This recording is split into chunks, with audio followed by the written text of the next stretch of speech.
सामिया, शहबाज हुकूमत का मुस्तकबिल क्या देखती हैं आप? देखिए मैं अभी कुछ दिन से मैं इसी तरह ही ऑन एयर हूँ ख़बरों के अंदर, तो ये ऑलरेडी स्टेटमेंट ऑन एयर है कि मैंने कहा था शहबाज साहब के लिए, हालांकि 3 लोग हैं पाकिस्तान में जिनका मैं कहती हूँ कि पैदाइशी जायचे में बहुत स्ट्रॉन्ग है, जो उनका सियासी सितारा है, शहबाज शरीफ साहब, इमरान खान साहब और तीसरे मौलाना फजलुर रहमान। और आप सोचें वो उनकी किस्मत देखें कि वो हर दौर में इम्पोर्टेंट मोरे की तरह होते हैं और आजकल भी चल रहे हैं। मतलब बड़ा अच्छा मुझे वर्ड लगा है कि एंकर का कि सियासी दुल्हा बने बैठे हैं। तो मैं तो दुल्हन कहूँगी कि बारातें आके जो है वापस जा रही हैं, डोली नहीं उठ रही थी उनके घर से। तो वो जो है एक उनकी किस्मत ऐसी है कि वो जितना मर्जी आप उन्हें साइड लाइन कर दें, लेकिन आपको उनकी अहमियत से इनकार नहीं किया जा सकता। तो शहबाज शरीफ साहब का सियासी सितारा वक्ती तौर पे क्राइसिस के अंदर है। तो मैंने कहा था कि मुझे ये नहीं नज़र आता कि कोई नई पीडीएम आएगी, इनका तख्ता उल्टा देगी, ऐसा कुछ इनकलाब नज़र नहीं आता। लेकिन 23 अक्टूबर तक शहबाज शरीफ साहब जद में है ख़तरे की। अब देखिए मैं इनके लिए भी तो ऐसी प्रेडिक्शन दे रही हूँ ना, जब मैं खान साहब के लिए देती थी तो मुझे कहा जाता था ये तो पटवारन है। मतलब लक़ब तो मिलते रहते हैं, इसमें क्या बात है। मतलब खान साहब तो इस मुल्क का ना एप्पल फ़ोन हो चुके थे कि एंड्रॉयड की कीमत एप्पल के बराबर है, पर एप्पल फ़ोन स्टेटस सिंबल समझा जाता है। तो वो जो है ये हमारे साथ ये हुआ, इनके उसमें जो है खान साहब के लिए कि इसी तरह मैं कहा करती थी अब ये लोगों ने सवाल करना है, हुकूमत का करना है। अब आप ये तो नहीं पूछेंगे ऑपोजिशन के सितारे कैसे चल रहे हैं। तो शहबाज शरीफ साहब ख़तरे की जद में बिल्कुल हैं और इम्कान भी मौजूद है कि शतरंज की तरह मोहरों की तब्दीली, चेहरों की तब्दीली का इम्कान मौजूद है। और जो है लेकिन अगर मुझे कहा जाए कि तख्ता ही पलट दिया जाएगा, ऐसा कुछ नजर नहीं मतलब आता। इम्कान है। और इस साल की सारी पेशगोइयाँ अब तक पूरी हुई हैं। और ये भी मैंने कहा था कि जो है जैसे कहा था कि नवाज शरीफ साहब नहीं बनेंगे वज़ीर आज़म, हालांकि मैं शदीद स्टेक पे थी, लेकिन अभी जो मैंने कहा था कि ये 2 महीने फ़ौज फिर एग्रेसिव मूड में आ जाएगी। ये जो सितंबर और अक्टूबर टिल दी 4 नवंबर, तो फौज को आपको अपना देखेंगे अपने जारहाना और एग्रेसिव स्टाइल के अंदर जो है। बिल्कुल। अच्छा सामिया जी, यहाँ पर एक कॉलर ऐड करते हैं, हमारे साथ कॉलर मौजूद हैं। जी अस्सलाम वालेकुम, कौन और कहाँ से? जी अस्सलाम वालेकुम। हेलो, आप हमारे साथ हैं? जी लाइन पे हूँ। जी जी, क्या सवाल है आपका? अच्छा, मेरा सवाल ये है कि यार जिस तरह कह रही हैं 7 सियारे इकट्ठे होने वाले हैं, जिस तरह कोविड आ गया था और पूरा मुल्क बंद हो गया था, तो अभी फिर 7 सियारे अगर इकट्ठे होने वाले हैं तो जो लोग इन्वेस्टमेंट करना चाह रहे हैं उनको क्या पैगाम देंगे? इन्वेस्टमेंट कर लेनी चाहिए कि नहीं? जी बिल्कुल। जी सामिया जी क्या अच्छा, कहेंगी? पाकिस्तान में इन्वेस्टमेंट करना चाहते हैं, देखिए ज़मीन तो सेफ होने जा रही, जैसे हमने सुना ज़मीन का रेट डाउन हुआ नवंबर के मिड से, ज़मीन फिर अपना भाव, तो अगर प्रॉपर्टी में इन्वेस्ट करना है तो आप सेफ हैं, और आईटी में इन्वेस्ट करना है तो भी आप सेफ हैं। अब हर चीज़ का एक अपना सितारा होता है, तो आईटी और ज़मीन सेफ होने जा रहे हैं। बिल्कुल। अच्छा ज़ंजानी साहब, आप हमारे साथ कॉल पर हैं?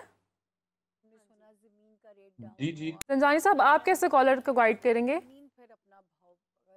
सॉरी मैंने अभी ज्वाइन किया, मैं नहीं सुन सका कि क्या सवाल था, ये क्या चीज़ थी। अच्छा ज़ंजानी साहब, कॉलर का सवाल था कि चारों सितारे सातों क्या सवाल है सामने कि ज़ंजानी भाई वो कह रहे थे कि सातों सितारे जब इकट्ठे होने जा रहे हैं तो क्या हम इस मुल्क में इन्वेस्टमेंट प्लान्स पे अमल कर सकते हैं या नहीं? मतलब इन्वेस्टमेंट करना ठीक होगा या नहीं?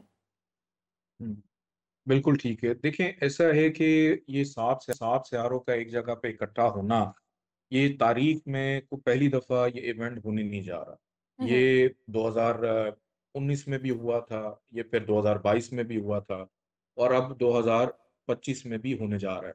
और जब भी ये इवेंट्स होते हैं तो दुनिया के अंदर तब्दीलियां रूनुमा होती हैं कि बिल्कुल। पाकिस्तान के अंदर 2019 के बाद से चीजें उस तरह से अफेक्ट नहीं हुआ जिस तरह कोविड में पूरी दुनिया बंद थी, लेकिन पाकिस्तान किसी ना किसी हवाले से सेफ था। लेकिन 2021 और 22 की इवेंट्स के बाद पाकिस्तान में काफी चेंजेस आए, तो उस चलते हुए तसलसल को तोड़ेगा और 2025 के अंदर एक नए तसलसल का आगाज करेगा। तो पाकिस्तान के अंदर इन्वेस्टमेंट करना 2025 या इस इवेंट के बाद सेफ रहेगा, सेफ क्योंकि हमने ये भी देखना है कि पाकिस्तान का अपना जो मुकद्दर का सितारा है वो भी आगे 19 साल के लिए अच्छी पोजीशन पे जाने लगा है। तो पाकिस्तान एक अच्छे दौर की तरफ जा रहा है। जो जी लोग बिल्कुल। बैरून मुल्क जाना चाह रहे हैं, सिर्फ ये इन्वेस्टमेंट नहीं, मैं और बहुत सारी इन्वेस्टमेंट 2025 में, 26 में, 27 में पाकिस्तान आते हुए देख रहा हूँ। इंशाल्लाह पाकिस्तान के करियर के हवाले से मामलात अच्छे रहेंगे इंशाल्लाह। इंशाल्लाह। जी बहुत शुक्रिया ज़ंजानी साहब, थैंक यू। तो सामिया जी, जैसे हम देखते हैं कि पाकिस्तान महंगाई से बहुत परेशान है, लाइक कौन नहीं है, हर चीज़ इतनी महंगी है, तो महंगाई का राज पाकिस्तान से कब ख़त्म होगा? ये तो ऑल ओवर दी वर्ल्ड है। हाँ। मेरे पास मेरा बहुत इंटरनेशनल क्लाइंट है और हर बंदा रो रहा है। एक बंदा अमेरिका में अच्छी खासी तनख्वाह बच्चा ले रहा, वो कहता है मैं शादी नहीं करूँगा, इतनी महंगाई अमेरिका में होगी कि मैं तो बीवी नहीं पाल सकता कि लोग यहाँ तक सोचना शुरू हो गए हैं। तो ये तो ऑल ओवर दी वर्ल्ड है। मैं तो फिर भी इस मुल्क में कहती हूँ कि अल्लाह पाक बस, क्योंकि हमारे साथ ये है कि हमारे वसाइल वहीं रहे और मसाइल बढ़ गए। एक्चुअली उनके पास जो था ना, वसाइल के साथ उनके मसाइल में थोड़ा सा ज़रा बैलेंस, उनकी अलाइनमेंट आउट हुई है। लेकिन हमारे यहाँ ये प्रॉब्लम जो है ना गरीब तबके के लिए बहुत। लेकिन मैं अभी भी कहना चाहूँ, इकॉनमी तो मुझे जो बहुत अच्छी उम्मीद है, ये 2025 के जो साल आ रहा है इसमें आपके लिए बहुत अच्छी, जब इस मुल्क में इन्वेस्टमेंट आएगी, रोजगार आएगा। मैंने कहा ना कि मुझे ऐसे लग रहा है कि हम गोद ले लिए जाएंगे और हमारे सर्वाइवल की उनको ज़्यादा फिक्र हो जाएगी जो हमें गोद लेगा, क्योंकि नए अलायंसेस, वर्ल्ड अलायंसेस नए बनने हैं, न्यू सुपर पावर ने बनना है। तो ये पाकिस्तान की खुशकिस्मती का मुझे एक ही जो लॉजिक नज़र आता है, हमारी अपनी हरकतें तो अच्छी नहीं हैं कि हम झूठी ख़त्म नहीं करें, एक मैसेज दे दिया करें रोज़ाना कि झूठ रिस्क की बरकत को खा जाता है। जिस दिन इस मुल्क से झूठ ख़त्म हो गया ना, देखिएगा इकॉनमी कहाँ, कसम से काश वो जापानीज़ के बारे में मैं सुनती हूँ कि जापानी सिर्फ कलमा गो नहीं है, वो झूठ उनके यहाँ वो ऐसे माइनस है। तो काश के यहाँ से झूठ माइनस हो जाए, क्योंकि अल्लाह तो तर्स खाने जा रहे हैं, कुछ अपनी हरकतें भी हमें बेहतर करनी पड़ेंगी। तो अच्छा सामिया जी, हम देखते हैं कि पाकिस्तान में दो चीज़ें बहुत ज़्यादा आजकल डिस्कस हो रही हैं। जी। एक बाबर आजम की शादी और दूसरा बिलावल की शादी, तो कब होगी ये बता दे फैंस को। अच्छा, बेहतर ही था कि जो है बिलावल साहब की शादी, तो बड़ी उम्मीद है कि अगले साल के सेकंड हाफ तक कोई ना कोई बाजे गाजे बज जाएंगे ठीक है ना, कोई अनाउंसमेंट हो जाएगी। बाबर आजम का मैरिज हाउस तो मैंने नहीं देखा, लेकिन बाबर आजम का कम बैक मैंने आपके चैनल पे प्रिडिक्ट किया था कि ये भरपूर कम बैक कर जाएंगे। इस वक्त क्रिकेट का सितारा फॉल जा रहा है, लेकिन एक चीज़ याद रखिए बच्चे कि जो है पाकिस्तान का जो जायचे में 5th हाउस है ना, यही हमारे मुल्क की पहचान है। हमारे क्रिकेटर्स, हमारे आर्टिस्ट, हमारी फ़नो सकाफत। अगले साल के 15 मई के बाद से ये हाउस फिर बूम पकड़ेगा। तो मुझे बिल्कुल, मैं यकीन से कह सकती थी और मैंने साल के शुरू में भी ये बात कही थी कि 1.5 साल अगर हमने ईमानदारी से क्रिकेट को दे दिए तो 2025 के सेकंड हाफ से आप 1992 वाला दौर वापस देख सकते हो।